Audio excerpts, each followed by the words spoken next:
In June 1942, German soldiers moved eastward with confidence in swift victory. Operation Blue began as an offensive into southern Russia, toward the Caucasus oil fields. Over 1 million soldiers, 3,000 tanks, and 2,000 aircraft participated in the offensive. Stalingrad was not the primary objective, but it soon became a symbol of the war that consumed hundreds of thousands of lives. General Friedrich Paulus commanded the Wehrmacht's 6th Army. He was an aristocratic officer of 52, more inclined toward staff work than field combat. His army numbered 270,000 men, 500 tanks, and 3,000 guns. Paulus received orders to take the city on the Volga to cut a vital transportation artery. He believed in the operation's success, though his forces were already stretched across 800 kilometers of front. German troops approached Stalingrad in late August 1942. The soldiers saw before them an industrial city stretching 60 kilometers along the Volga. About 400,000 people lived here, working in 3 massive factories, a tractor plant, an artillery plant, and a metallurgical plant. Industrial smoke rose into the sky, and residential districts seemed endless. Many Germans thought they would take the city in a few days. The Luftwaffe began massive bombardment of Stalingrad on August 23 at 4:18 p.m. Over 600 bombers participated in the raid, dropping thousands of tons of high explosive and incendiary bombs on the city. In one day, about 40,000 civilians died. Wooden buildings burned for 3 days straight, with temperatures in the center reaching 1,000 degrees. German pilots reported the city's complete destruction. Pilot Hans Ulrich Rudel wrote in his diary that he saw below a sea of fire 20 kilometers wide. When infantry entered the city on September 13th, soldiers encountered an apocalyptic landscape. 90% of buildings were destroyed or damaged. Streets were blocked by debris piles up to 3 meters high. But instead of easy victory, the Germans met fierce fire from every basement, every crater. General Trykov's 62nd Army had not retreated across the Volga. It remained in the ruins and turned every building into a fortress. German soldiers quickly understood that Stalingrad was unlike other cities. Standard blitzkrieg tactics did not work here. Tanks lost maneuverability among the rubble. Artillery fired blindly. The average life expectancy of a newly arrived soldier in the city was 24 hours. For an officer, 3 days. German Lieutenant Welz recorded in his diary that of his company of 180 men, 32 soldiers remained after 2 weeks of fighting. Fighting continued day and night without respite. The front line ran through building walls, through corridors, through stairwells. Control of the railway station changed hands 15 times in a single day. German units would capture the first floor, Soviets held the second, and civilians sheltered in the basement. The distance between opponents shrank to 20 to 30 meters. Grenades flew from window to window. Battles were fought in complete darkness of basements. Officers called this war Rattenkrieg, rat warfare. Soldiers crawled through sewer pipes 80 centimeters in diameter, made their way through rubble, set up ambushes in basements. One German corporal wrote home that in a month of fighting he had advanced 500 meters and considered this a major success. Snipers on both sides made daytime movement suicide. Soviet sniper Vasily Zaitsev killed 225 German soldiers in 2 months. The Red October factory became one of the bloodiest points of the battle. The factory territory covered 3 square kilometers with 13 massive workshops. The Germans attacked the factory building 65 times during October and November, losing platoons and companies. The Wehrmacht's 79th Infantry Division lost 3,400 men out of 7,500 in the battle for the factory. Soviet defenders used their knowledge of the terrain, setting ambushes in the labyrinth of pipes and machinery. In one workshop, opponents held opposite ends of a 400-meter-long hall. Mamayev Kurgan rose 102 meters above the city. From its summit, the entire center of Stalingrad and the crossings over the Volga were visible. German forces captured the summit 6 times, but Soviet counterattacks drove them back. The height changed hands 135 times over 140 days of battle. After the war, each square meter of the Kurgan's soil contained between 500 and 1,250 metal fragments. Grass did not grow here for 5 years. The earth was poisoned by metal and explosives. Pavlov's house became a symbol of stubborn defense. This was an ordinary four-story building on Lenin Square, defended by a platoon of 24 men under Sergeant Pavlov's command. The Germans attacked the house continuously for 58 days, but could not take it. Paulus later said his army lost more soldiers storming this house than taking Paris in 1940. The defenders turned the house into a true fortress, with machine gun positions, minefields, and trenches. September turned to October, but the city did not surrender. German command threw ever more units into battle. The 24th Panzer Division, which began fighting with 240 tanks, had 47 operational vehicles after a month. The 100th Jaeger Division lost 75% of its personnel in 3 weeks. Companies with an authorized strength of 150 men numbered 20 to 30 fighters by November. German Colonel Sella reported that his regiment of 2,500 men lost 1,700 soldiers in a month of fighting. German soldiers wrote letters home filled with despair. Corporal Kurt Ruber wrote to his wife on October 15th, "I've been through Poland and France, fought in Greece, but I've never seen such horror. This isn't war, it's slaughter in a meat grinder. We capture houses by day and lose them at night. Yesterday, my friend Werner took a bullet to the head. Today, Hans died. Tomorrow, probably my turn." Military censors intercepted many letters and did not send them to avoid undermining morale in the rear. On the night of October 14th, the Germans launched a general assault. 5 divisions attacked simultaneously, supported by 300 tanks and 2,000 guns. The Luftwaffe flew 3,000 sorties that day. This was the most powerful blow of the entire battle. The Germans advanced 300 meters to the Volga and captured the tractor factory. The Soviet 62nd Army held a strip only 500 meters wide along the bank. Paulus reported to Hitler that victory was 2 to 3 days away. But those 2 days turned into weeks. Soviet forces held every meter of the bank. Reinforcements, ammunition, and wounded were ferried across the Volga under fire. During October and November, 50,000 soldiers, 500 tanks, and 5,000 tons of ammunition were transported across the river. German artillery and aviation constantly shelled the crossings, but could not stop the flow. The crossing operated only at night, because during the day the enemy fire swept the river.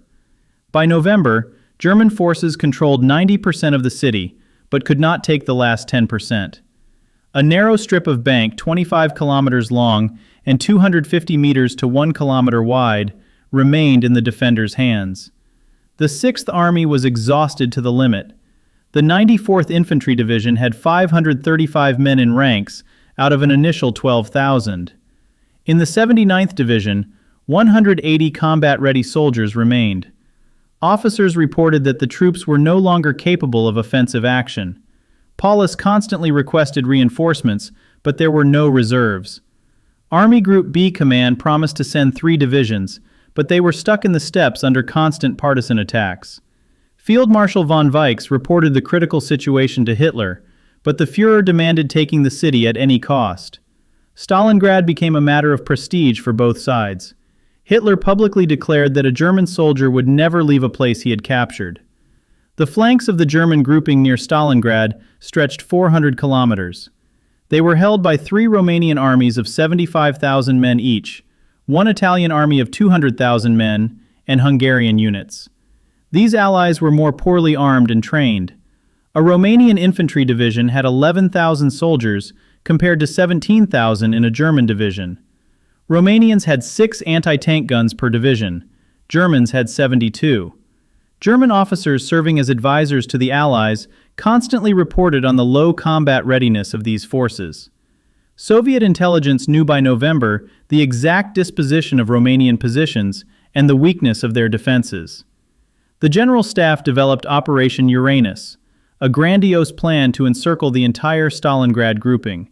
1 million men, 900 tanks, 13,500 guns, and 1,100 aircraft were concentrated for the operation. The scale of preparation was kept in strictest secrecy.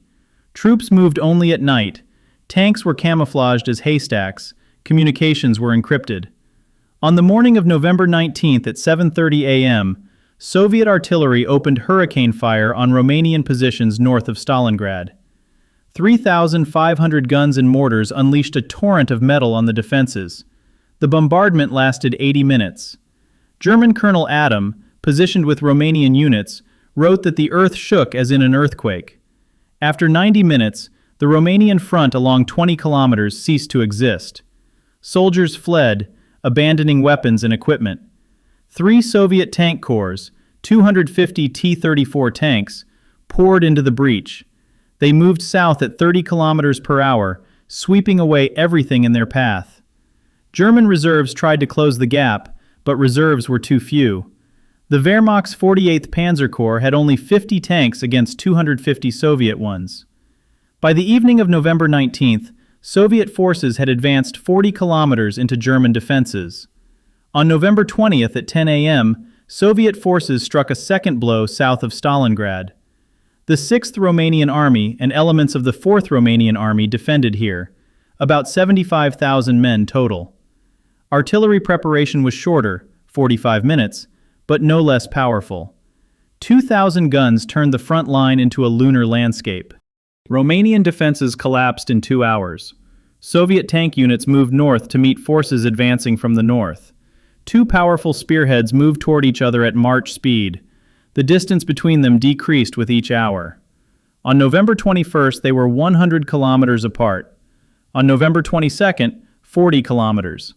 German command tried to organize defense, but forces were scattered, communications disrupted, control lost. Paulus in Stalingrad received fragmentary reports and could not grasp the scale of the catastrophe. Panic reigned at 6th Army headquarters. Officers bent over maps, trying to understand what was happening. Contact with flank units was breaking down. Reports of breakthroughs came from all directions. On November 21st, Paulus requested permission from Army Group B Command to withdraw from Stalingrad. He proposed abandoning heavy equipment and breaking out lightly armed to the west before the encirclement ring closed. But Hitler made the decision, and the Führer remained silent for a full day. On November 23rd at 4 p.m., Soviet tank units of the 4th Tank Corps and 4th Mechanized Corps met near the town of Kalak on the Don River. Commanders embraced, soldiers fired into the air with joy. The encirclement ring closed. 22 divisions and 160 separate units were trapped in the pocket. About 290,000 German, Romanian, Croatian, and Italian soldiers. This was an entire army with all its equipment, 100 tanks, 1,800 guns, 10,000 vehicles. German soldiers in Stalingrad initially did not realize they were encircled. Fighting in the city continued as usual. Radio communications worked intermittently. Only on November 24th did Paulus announce complete encirclement to the troops. He read Hitler's order. The army takes up circular defense and awaits a relief attack. The Führer personally guarantees supply by air and swift liberation. When news of the encirclement spread through the units, many officers demanded immediate breakout to the west. Commander of the 14th Panzer Corps, General Hube, flew to Hitler's headquarters and pleaded for permission to break out. He argued that while the Soviet ring was still thin, the army could break through. But Hitler categorically refused. He recalled the winter of 1941 near Moscow, when he forbade retreat and saved the front from collapse. The Führer believed that firmness would again save the situation. Reich Marshal Goering personally promised Hitler that the Luftwaffe would ensure supply of the encircled army. He stated that transport aviation would deliver 500 tons of cargo daily. This was an irresponsible lie. The Luftwaffe had only 250 transport aircraft, WW2's and He-111's, in the Stalingrad area. Even under ideal conditions, they could deliver a maximum of 300 tons per day. But no one dared contradict the all-powerful Goering. Paulus wavered between the desire to break out and orders to hold.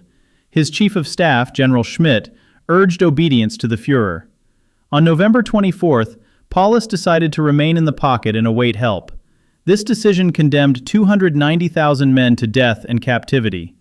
The army took up circular defense with a perimeter of 170 kilometers. The pocket's area was 1,500 square kilometers, a huge sack packed with troops and equipment. The airlift failed from the first days. On November 24th, transport aviation managed to deliver only 30 tons of cargo to the pocket instead of the promised 500. November 25th, 60 tons. The best day was December 7th, when 289 tons were delivered.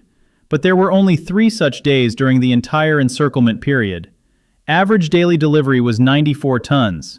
The Army required a minimum of 700 tons daily, 400 tons of food, and 300 tons of ammunition and fuel. Soviet aviation and anti-aircraft artillery shot down transport aircraft by the dozens. In the first week, the Luftwaffe lost 52 aircraft. During the entire encirclement period, the Germans lost 488 transport aircraft and over 1,000 crew members. This was a defeat of transport aviation from which the Luftwaffe never recovered until war's end. Weather deteriorated sharply. Frosts reached -35°C. Blizzards made flights impossible. Airfields in the pocket were under constant bombardment. Initially, 7 airfields operated, then 5. By January, only 1 remained, Gumrak. Aircraft landed under fire, unloaded in minutes, and took off, leaving wounded on the airfield. Many wounded froze waiting for evacuation. Only 42,000 wounded were evacuated from the pocket out of 110,000. The rest died or were captured. Field Marshal Manstein took command of Army Group Dawn on November 27th with the task of relieving the encircled forces. He concentrated a strike force of 3 panzer divisions, 230 tanks, and 60,000 men total. This was all that could be assembled. Manstein understood forces were insufficient, but there were no others.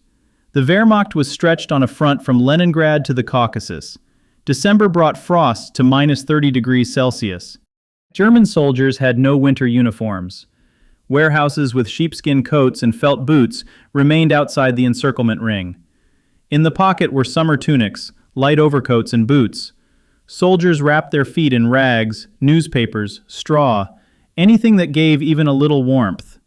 Frostbite victims filled field hospitals faster than the wounded. By January, 20,000 soldiers suffered severe frostbite with limb amputation. Rations steadily decreased. At the start of encirclement, a soldier received 350 grams of bread and 120 grams of meat per day. From December 1st to December 30th, 300 grams of bread. From December 8th to December 20th, 200 grams. From December 26th to December 30th, 100 grams of bread and no meat. By January, the ration was 50 to 60 grams of bread mixed with sawdust. Hunger killed the army faster than bullets. Over 2 months of encirclement, about 50,000 men died of starvation. Horses began to be slaughtered in early December. There were 16,000 horses in the pocket. They were eaten in a month. Then dogs, cats, rats were eaten. Soldiers boiled leather belts and boots to get some broth. German doctor Kurt Ruber wrote that he saw soldiers gnawing tree bark.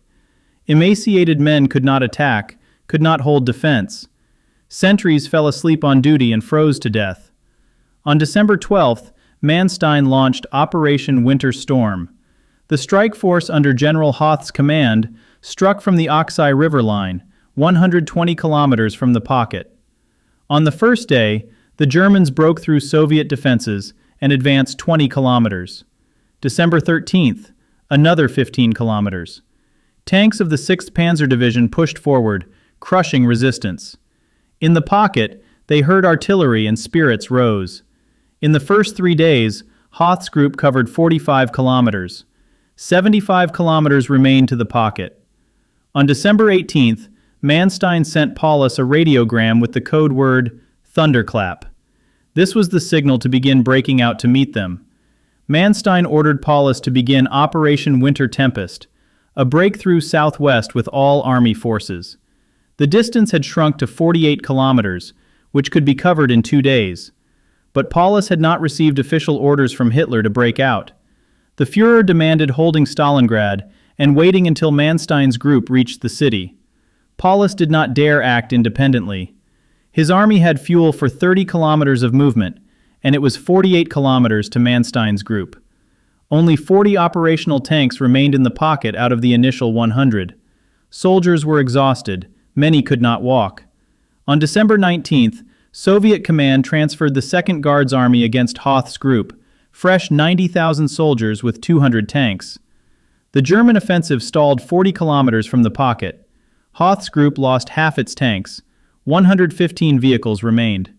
Manstein begged Paulus to begin the breakout, begged Hitler to authorize the operation. But the Führer remained silent, and Paulus waited for orders. On December 23rd, Hoth's group began retreating to avoid being encircled itself. The distance to the pocket again increased to 80 kilometers. This was the last chance, and it was missed. Paulus later said that the decision to remain in the pocket was the biggest mistake of his life. But in December 1942, he could not disobey the Führer's order. Discipline and subordination were stronger than survival instinct. Complete despair descended on the pocket. Soldiers understood there would be no help, that they were abandoned. Officers tried to maintain discipline, but their words rang hollow. People died of hunger and cold in trenches by the thousands. Medicine ran out on December 15th. The wounded died without painkillers. Surgeons performed amputations without anesthesia. 20,000 seriously wounded lay in hospitals, who could not be helped. German soldiers met Christmas 1942 in the hell of the pocket. On December 24th, temperature dropped to minus 40 degrees Celsius. Many units tried to organize Christmas services.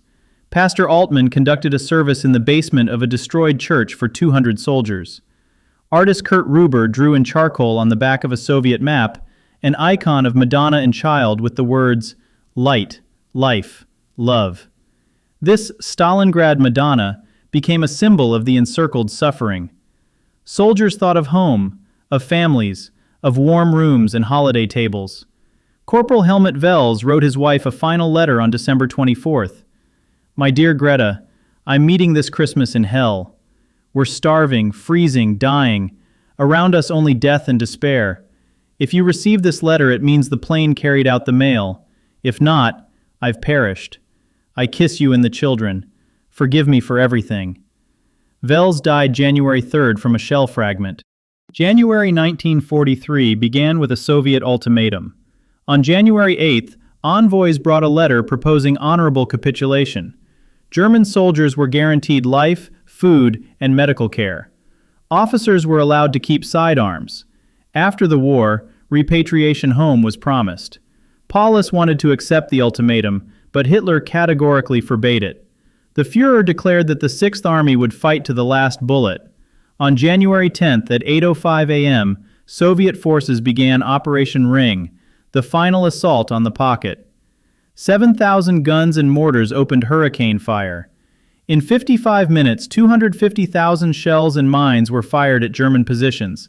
The earth shook, the sky blackened with smoke. German officer Heinz Schroeder wrote that such bombardment had not occurred even during the assault on the city in September. Exhausted defenders could not offer serious resistance.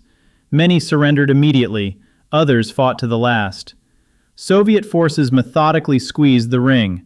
On the first day of the offensive, they advanced 6 to 10 kilometers. On January 12th, Potomnik Airfield, the second most important in the pocket, was taken.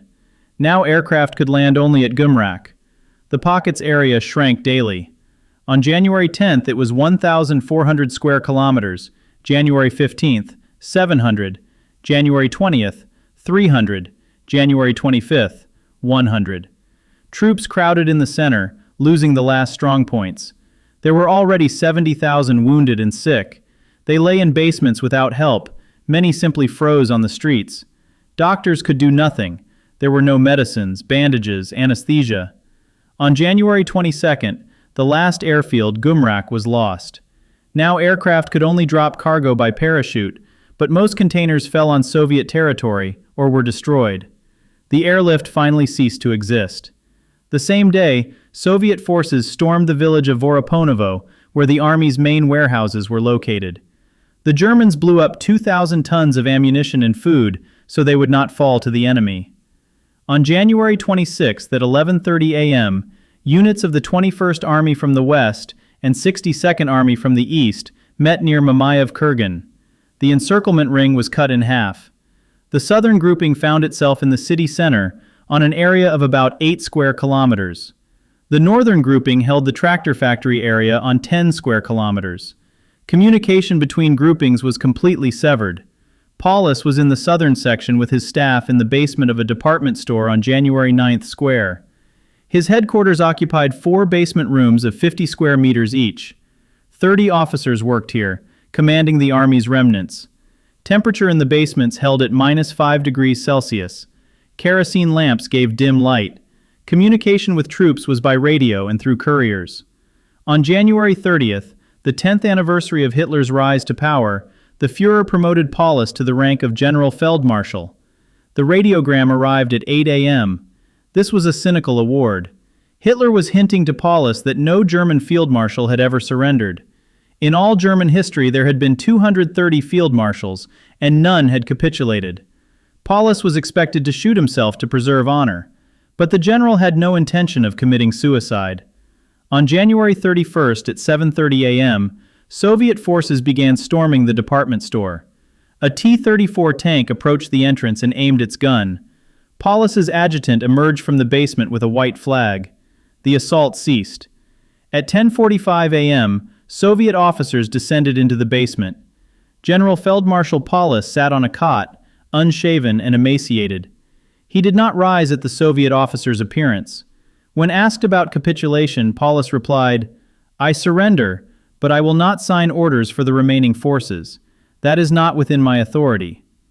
Together with Paulus, 24 generals of the southern grouping surrendered. The northern grouping continued resistance. Its commander, General Strecker, refused to capitulate and held out another 2 days. Only on February 2nd at 9 a.m. were the last pockets of resistance suppressed. The remnants of the 11th Army Corps in the tractor factory area laid down their weapons. The Battle of Stalingrad was over. 91,000 German and Romanian soldiers surrendered. Among them were 2,500 officers and 24 generals. This was a pitiful shadow of the army that entered the pocket in November. The prisoners resembled skeletons covered with skin. Average soldier weight was 45 to 50 kilograms. Many could not walk independently. About 40,000 prisoners died in the first weeks of captivity from exhaustion and diseases that began in the pocket. More than 147,000 German soldiers perished in battle or died of hunger and cold in the pocket over 2 months of encirclement. The Wehrmacht lost in the Battle of Stalingrad from July 1942 to February 1943, about 400,000 men killed. Germany's allies lost another 200,000. Soviet losses totaled about 1.1 million killed and wounded. This was one of the bloodiest battles in human history. Of 91,000 prisoners, only 6,000 returned home.